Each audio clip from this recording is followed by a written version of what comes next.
Olá pessoal, professor Tomás Aquino aqui com vocês nas nossas aulas de Geografia, Geografia para todos vocês aí do 6º ano. Forte abraço a todos da rede pública, municipal, também da rede privada aí do nosso município, o município de Ribeirão.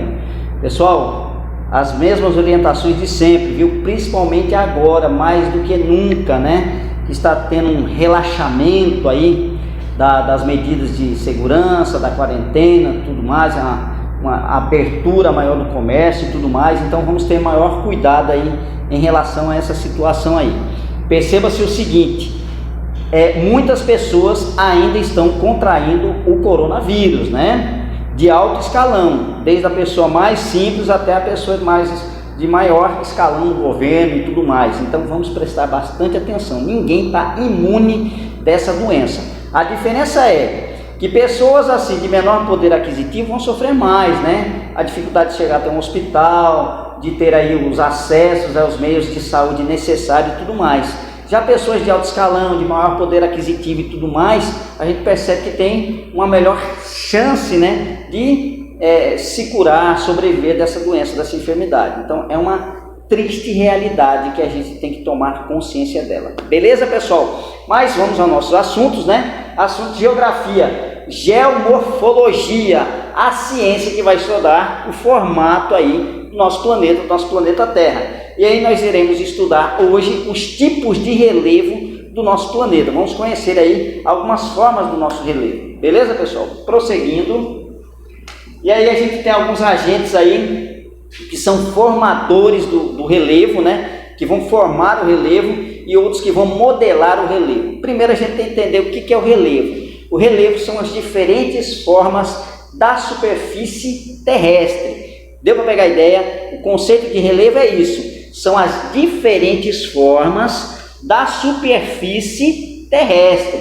Correto? A gente olha aqui, a gente vê um formato do globo terrestre, ele está praticamente todo liso, mas ele não é assim. Ele é cheio de irregularidades, né? De altos e baixos, ou seja, de formas de relevo aqui no nosso território, no nosso planeta. Beleza, pessoal? Então é isso que a gente vai começar a entender. E os agentes internos, conhecidos como endógenos, são aqueles agentes ali do centro, né, do nosso planeta, que a gente já viu em outras aulas anteriores, que eles vão começar a se movimentar. Lembrando que no interior da Terra existe um núcleo, e esse núcleo, né, feito de níquel e ferro, ele é extremamente pastoso e quente, né? E aí nós temos aí outras camadas, né, da Terra, né, o manto, a crosta interna, externa também, ou seja, eles são extremamente quentes e pastosos, né? E eles vão se movimentando e fazendo uma movimentação aí na crosta, na litosfera, na crosta terrestre. Lembrando o seguinte, que a crosta terrestre, ela é toda rachada, né? Como se fosse uma casca de ovo, como se fosse um quebra-cabeça, todo rachado, certo? Essas rachaduras chamam placas tectônicas. E aí, o choque dessas placas tectônicas, ou seja, os movimentos convergentes, onde elas vão se chocar, elas vão formar o quê? Montanhas, vão formar uma série de relevos. Correto, pessoal? Então, os agentes internos, ou seja, que vêm do interior da Terra, os agentes chamados de endógenos, são esses aqui. O terremoto, vão formar aí também o relevo. O vulcanismo, né? Você vê aqui, ó, uma erupção vulcânica, tal, ele vai descendo, tirando aquela lava de dentro dele, né? Certo?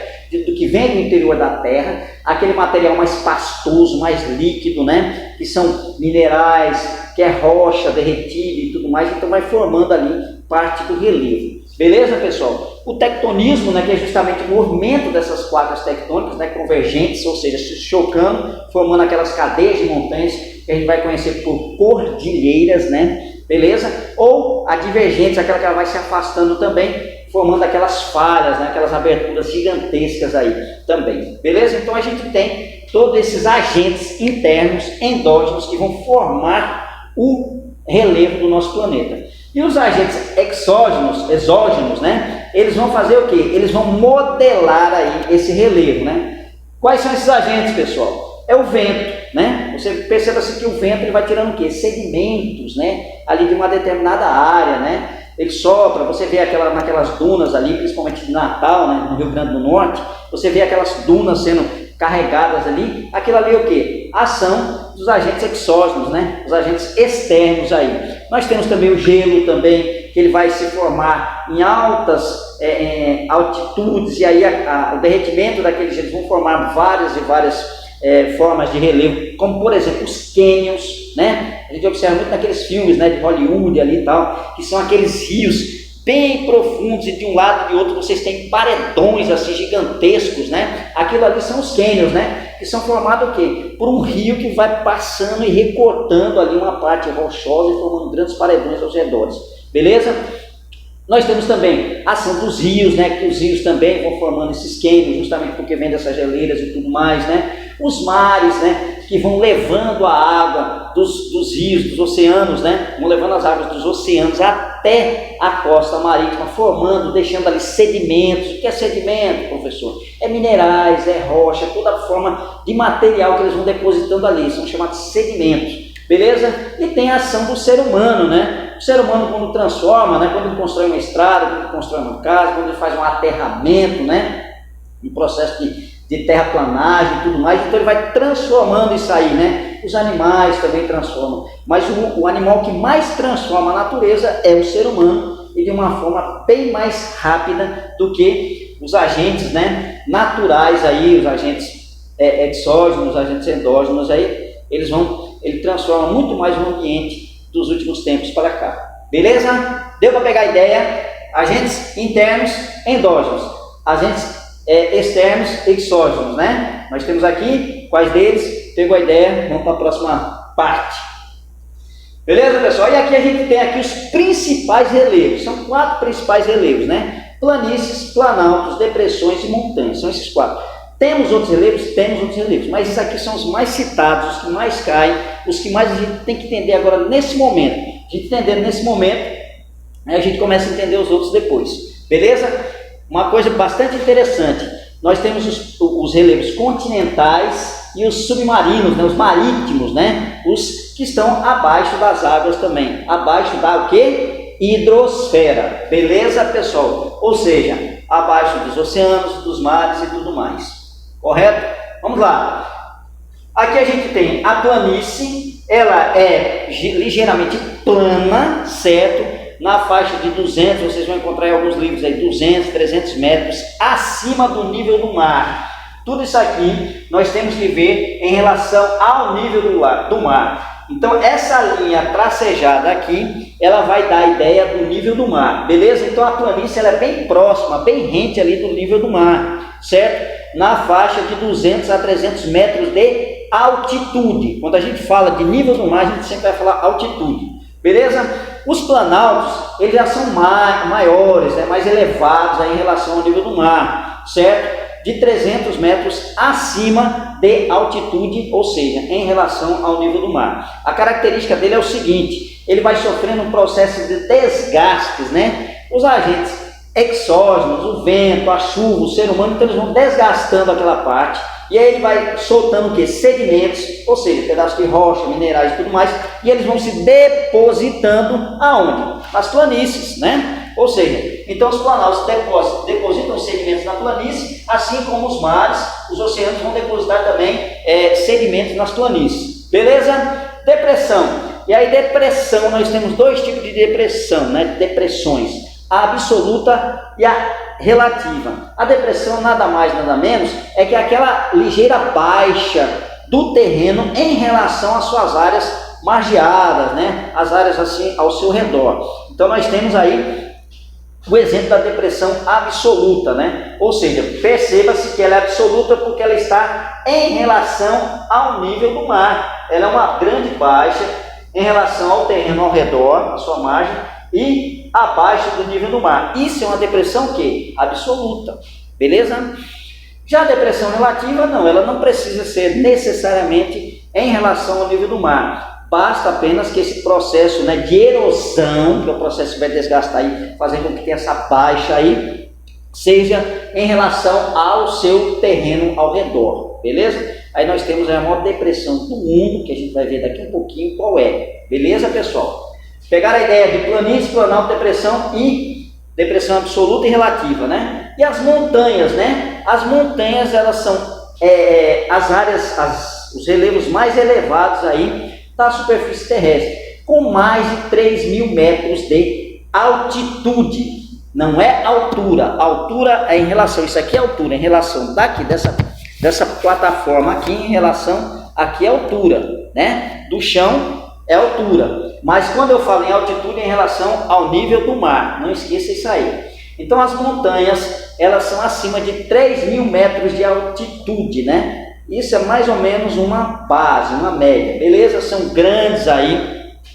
E quando ela é formada por várias e várias montanhas, né, ela se chama cordilheira, né? E aí nós temos a cordilheira dos Andes aqui na América do Sul, ali no Chile, beleza? E nós temos aí a cordilheira do Himalaia também no continente asiático, né? Onde nós temos aí o maior monte, o maior pico, né, de altura aí, em altitude aí do mundo, com mais de 8.848 mil metros de altitude, de altitude, vamos lá, corrigindo, mais de 8.848 metros de altitude, o Monte Everest aí, que pertence a esse conjunto aí das cordilheiras do Himalaia ali na Ásia, no continente asiático. Beleza, pessoal? Pegou aqui? Pronto, essas aqui são as plataformas, né? Essas aqui são os relevos terrestres, né, da superfície, né, os continentais. E os submarinos são esses aqui, né? Temos a plataforma continental, a gente vai entender isso aqui direitinho. Logo depois que você sai ali, que você está na praia, que você entra no mar, você já pega essa plataforma continental, né? Ela vai de 70 a 1.000 quilômetros aí de extensão. E ela pertence também ao continente. Ou seja, o Brasil, ele tem a sua plataforma continental. Isso faz parte do relevo brasileiro. Isso faz parte da nação brasileira. É aí onde tem uma grande quantidade de depósitos, né, de sedimentos, né, marinhos e tudo mais, que vão formar vários e vários elementos naturais, combustíveis fósseis, como petróleo, gás natural e tudo mais. Então ela é bastante importante, a plataforma continental. Depois nós temos a talude, que é uma queda, né, uma queda abrupta, como se diz, né? Ela vai caindo assim, de uma certa forma. Depois nós temos um outro assoalho, né, que é a região pelágica. E por último nós temos aí a região abissal, as fossas abissais, que são extremamente profundas, né, onde tem ali fontes de vida bastante interessantes, bastante estranhas ali dentro do fundo do oceano ali, que são justamente na região abissal. Pegamos essa ideia aqui, vamos para a próxima. Prosseguindo. Então vamos lá, relevo continental, alguns conceitozinhos aqui para você fixar melhor na sua mente. Planície, área extensa, planas, né, até 300 metros de altitude, em que há mais sedimentação, acúmulo ou depósito de sedimentos do que erosão. Então são aquelas partículas que eu falei para vocês, né, de minerais, rochas, né, e assim por diante. Montanha, terreno bastante elevados, né, acima de 3.000 metros de altitude, podem ser classificados quanto à origem ou idade, podem estar isoladas ou agrupadas em serras, sistemas e cordilheiras. Foi aquilo que eu falei para vocês, exemplo, a cordilheira do Himalaia e a cordilheira dos Andes, beleza? Depressão, áreas situadas abaixo do nível do mar ou das outras superfícies planas. Tais áreas sofrem acentuados processos de erosão, dividem-se em absolutas quando situadas abaixo do nível do mar, né? Altitude negativa, beleza? Ou relativas em relação às áreas mais baixas ao seu redor. Planaltos, terras mais altas que o nível do mar, acima de 300 metros de altitude, razoavelmente planas, delimitadas por escarpas, serras, chapadas e morros, há mais erosão do que sedimentação, ou seja, aquela retirada do material de cima dela, viu? Essas serras, escarpas aqui são formas ali que vão limitar ali a planície, o planalto no caso, beleza, pessoal? Deu para pegar essa ideia? Prosseguindo. Próximo slide. E aí nós temos mais uma vez, para a gente fixar direitinho aí, as formas de relevo, né? A serra, né, que é esse conjunto, né, de montanhas, um vale, né, que é já uma parte mais abaixada, não é a depressão, a grande parte abaixada ali, você vê um grande vale, ela pode ser em forma de V, em forma de U, beleza? As montanhas, nós temos aí a montanha, as serras são esses conjuntos, né, delas, certo? A depressão, que é essa parte mais baixa em relação ao terreno que está em volta, beleza?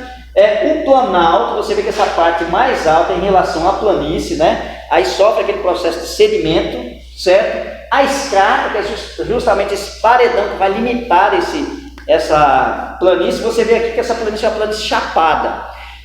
Professor, a planície toda ela é toda plana? Não, nem sempre ela é plana. Ela tem as suas irregularidades também. Tem algumas que são chapadas, tem algumas que são mais irregulares e tudo mais. Nem sempre elas são planas, certo? Agora as planícies sim, elas são mais planas aí, beleza? Deu para pegar a ideia?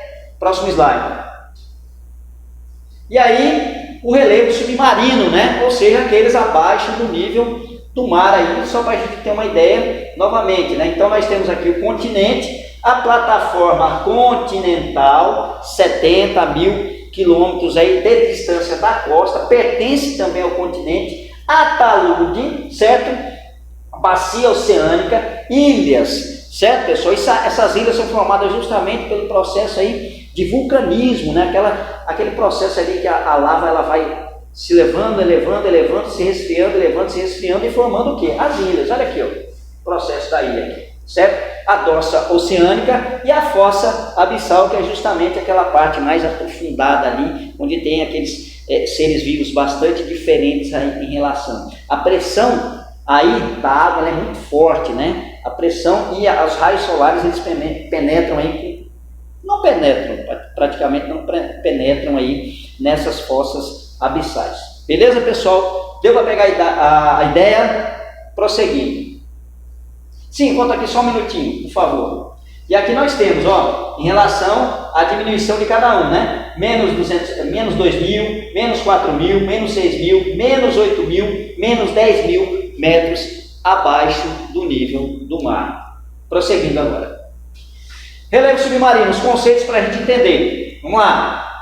Plataforma continental fica abaixo do nível do mar, onde aparecem as ilhas continentais ou costeiras de origem vulcânica, tectônica ou biológica. Vai de 0 a 200 metros de profundidade, as plataformas continentais, aquela justamente quando você entra na praia, você já está ali numa plataforma continental, só que a partir do momento que você vai descendo, ela também vai se aprofundando até na margem, na faixa de 200 metros abaixo, né? A talude continental é o fim do continente, onde ocorre um encontro da crosta continental com a crosta oceânica, até 4.000 metros de grandes profundidades, abaixo do nível do mar. Região pelágica é onde encontramos as formas de relevo submarino, né? Na região pelágica aparecem as ilhas vulcânicas. Região abissal, com mais de 4.000 metros de profundidade, é a região menos conhecida da Terra, é escura, fria e com muita pressão, provocada pelo peso das águas oceânicas. Mesmo assim, alguns animais se adaptam a esse ambiente. Pegou a ideia? Vamos para a próxima. Beleza? Mais uma vez aí, representando aí a nossa plataforma continental, que é para fixar bem na nossa mente. Então, vamos lá. Plataforma continental, essa daqui já tem menos 200 metros, né? A talude continental, que é essa abrupta queda, né? Beleza? Aí nós temos as ilhas, né? Bacia oceânica, a dorsa e a fossa abissal ali, né? Temos fendas ali, naquelas fendas ali começa a sair o que? A lava, né? A lava, e elas vão começar a formar o que? As ilhas, né? O relevo ali no fundo do oceano. Pegou essa ideia? Vamos para a próxima. E aí nós temos aí alguns exemplos, né? De planaltos, né? Aí, ó, planalto, nós temos esse aqui, certo? Nós temos as planícies, beleza? E nós temos as depressões ali. A maior depressão do mundo, né? Menos 395 graus, menos 395 metros abaixo do nível do mar, que é ali o Mar Morto. Então, a maior depressão do mundo é o Mar Morto, também no continente asiático. Beleza, pessoal? prosseguindo, pessoal, relevo do Brasil. Nós tivemos aí 3 classificações aí do relevo brasileiro. 3 classificações, a gente vai entender. 3 professores, né, geólogos, eles vão classificar o relevo brasileiro. O relevo brasileiro, ele tem montanhas? Não. Ele tem planaltos, planícies e depressões. Beleza? Ok? Fica essa ideia aí. Então, primeiro a classificar aí o relevo brasileiro foi Haroldo de Azevedo, né? O professor Haroldo de Azevedo, né? Fez essa classificação em 1949, ainda de uma forma muito primitiva, rudimentar ainda, um jipe, uma mula, né? Poucos materiais ali, porque não tinha muito acesso à grande tecnologia como a gente tem hoje. E aí ele vai fazer a primeira classificação, dividindo o Brasil, foi dividido em 8 unidades, né, de relevo. O Planalto das Guianas, Planície Amazônica, Planalto Central, Planalto Atlântico, Planalto Meridional, Planalto do Pantanal, Planície Costeira e Planície Gaúcha, que também pode ser Planície de Pampas. Todas essas planícies aqui foram a classificação de Haroldo de Azevedo em 1949, a primeira classificação do território brasileiro. Pegou a ideia? Próximo slide.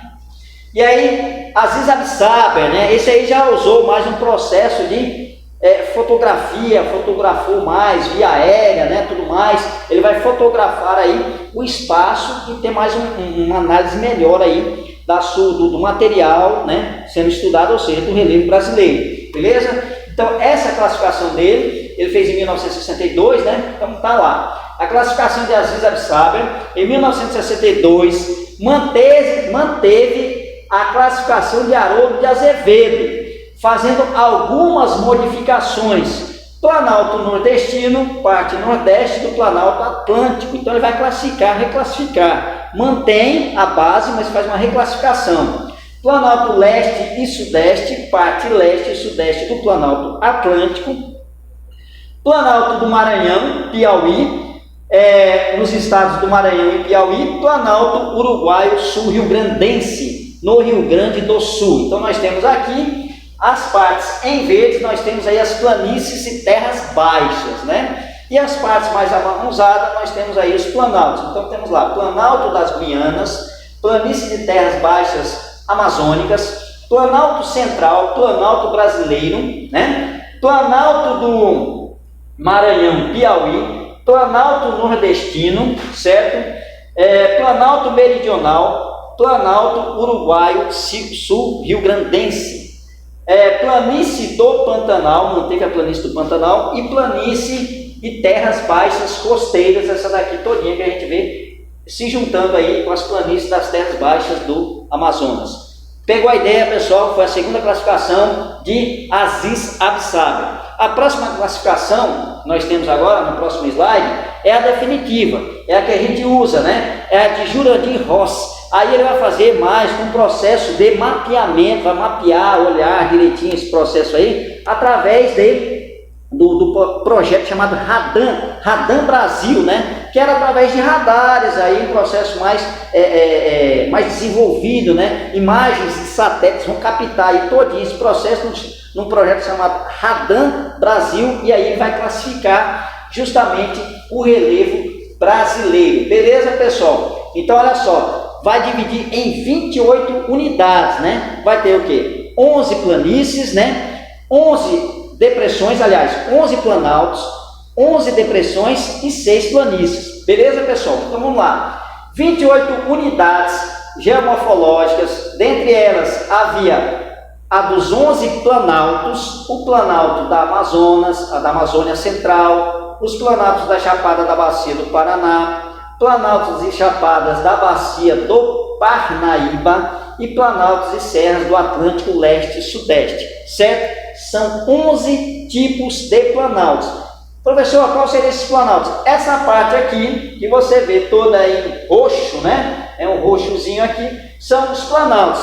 Ela vai do primeiro até o 11º. Do 12º até o 22º, 23º, nós temos aí as depressões, que são essas partes mais em verdes, mais um verde mais alaranjada, né? Essas partes mais alaranjadas aqui são as depressões, beleza, pessoal? Então vamos lá. Também existe a unidade das depressões, 11 depressões e 6 planícies, compostas pelas planícies do rio Araguaia, do rio Guaporé, da Lagoa dos Patos e Mirim, do Pantanal Mato Grossense e do rio Amazonas, né? Então nós temos aí essas partes mais esverdeadas, do 23º até o 28º, nós temos aí as planícies brasileiras. Pegou a ideia? Então essas são as formas de relevo que nós temos, né? Planaltos, depressões e planícies, né? Você observa no mapa, aquilo que você vê de menos, você começa a identificar assim. Você vê de menos, você identifica como planícies. São 6 planícies apenas. 11 depressões, 11 planaltos. Tipo, média, essa daqui, ó. Quando você começar a observar isso aqui, você sabe que isso aqui é planalto. A partir de tudinho, você vai perceber que as outras demais são planaltos, que são os planaltos aqui do Amazonas, né? Da Amazônia Ocidental. Aí você começa a observar, a partir daí, você começa a identificar todos os demais. Beleza, pessoal? Prosseguindo, ficamos por aqui. Vamos fazer a correção dos nossos exercícios, né? Que deixamos semana passada. Beleza? O que é tempo geológico e quais as eras estudadas? Tempo geológico é o tempo da existência do planeta Terra, desde seu surgimento até os dias atuais. As eras estudadas foram pré-cambriana, 4,6 a 2 bilhões de anos, né? A formação do planeta. Paleozoica, de 545 a 248 milhões de anos atrás, né? A Mesozoica, de 248 a 65 milhões de anos, e a Cenozoica, de 65 milhões a 2 milhões de anos, beleza? Camada gasosa do planeta é chamado de atmosfera, beleza? Terceiro, crosta, manto, núcleo fazem parte de uma camada chamada de hidrosfera. Essa afirmativa é verdadeira ou falsa? Falsa, pessoal. Pois a crosta, o manto e o núcleo fazem parte da camada terrestre chamada de litosfera. Beleza? Vamos lá. Quarta questão, troposfera, camada de 15 km de altitude, onde ocorrem os fenômenos climáticos do nosso planeta. Essa afirmativa é verdadeira ou falsa? Verdadeiríssima. Quinta questão, qual a porcentagem de distribuição da água salgada, doce, disponível, salgada e doce, disponível para o consumo dos seres vivos? Não é do ser humano só não, né? De outras espécies também, beleza? Dos 70% de água disponível no nosso planeta, 95% é salgada. Olha só a proporção, a porcentagem. Estão na onde? Presentes em mares e oceanos. 3% doce, dos quais 2% estão congeladas. Então, das doces, 3% é doce e 2% estão congeladas. 1% estão presentes em rios, lagos, lençóis de água subterrânea, né? Os aquíferos, né? E assim por diante. E na atmosfera, sendo 0,4% disponível para o consumo dos seres vivos. E esses seres vivos são quem? As plantas, os animais e o próprio ser humano. Beleza, pessoal? Prosseguindo, exercícios dessa aula. Olha só. Numere a segunda coluna de acordo com a primeira. Então, relevo, planície, montanha, planaltos, depressões. Áreas de maior elevação da superfície terrestre, que são áreas de mais baixas em relação às áreas vizinhas, né? Formas da superfície terrestre. A próxima, áreas irregulares, onde a erosão é maior que a deposição, né? Áreas planas, onde a deposição é maior que a erosão, beleza? E aí, o ordenamento aqui da segunda coluna, né? Você vai ver se vai ser o quê? Letra A, letra B, letra C, letra D ou letra E. Esse ordenamento você vai ver. De acordo com o que se formar aqui a numeração, você vai ver qual que bate aqui. Beleza, pessoal? Prosseguindo, segunda questão. Quem foram os professores responsáveis pela classificação do relevo brasileiro? Quem foram eles, né? E quais foram eles? Terceiro, qual a classificação atual do relevo brasileiro e quais os seus tipos de relevo? Próxima, página 107, tem mais um aí, e 117, beleza? Fica essa mensagem aqui pra gente. Se todos soubessem o peso das palavras, dariam mais valor ao silêncio. Pessoal, peço uma coisa para vocês, para a questão de participação. dê uma curtida, faça um comentário, dê um like. Não é um youtuber, mas é uma forma de você participar aí com uma forma de presença. Forte abraço e até a próxima semana.